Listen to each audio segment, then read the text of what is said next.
रहस्यमय जंगल में एक रहस्यमय गुफा थी। यह गुफा जंगल के किनारे में स्थित थी, जिसे कोई नहीं जानता था कि कौन यहाँ रहता है। एक दिन वर्षा के एक बारिशी रात को गुफा के पास एक युवक आया। उसका नाम विक्रम था।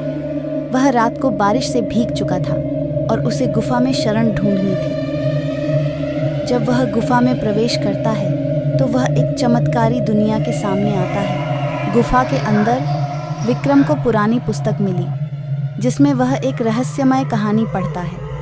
वह कहानी उसे बिल्कुल रोमांचित कर देती है और वह अगले पन्नों को पलटता है, पर वहाँ से गायब हो जाता है। गुफा में उसे कोई आवाज़ आती है। वह धीरे धीरे उस आवाज़ की ओर बढ़ता है और एक छिपे हुए कमरे में पहुँचता है। वहाँ एक और युवती बैठी हुई है, जिसका नाम आराध्या है। वह भी पुरानी पुस्तक पढ़ रही है। दोनों एक दूसरे को देखते हैं तो उन्हें एक दूसरे की तरफ खींच लेता है। आराध्या कहती है, तुम कौन हो और तुम यहाँ क्या कर रहे हो?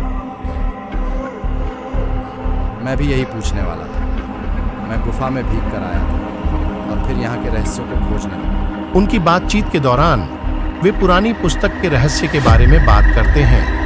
वे अपने आप को गुफा में कैसे पाया और उन्हें एक दूसरे की मदद करके रहस्य को सुलझाने का निर्णय लेते हैं। वे अगले कमरे में जाते हैं, जहां उन्हें एक और पुरानी पुस्तक मिलती है।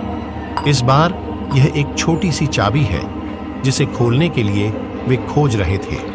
वे साथ में काम करते हैं और रहस्यमय चाबी का पता लगाते हैं। चाबी खोलते ही एक और कमरे का दरवाजा खुल जाता है, जहां वे एक और रहस्य के सामने खड़े होते हैं।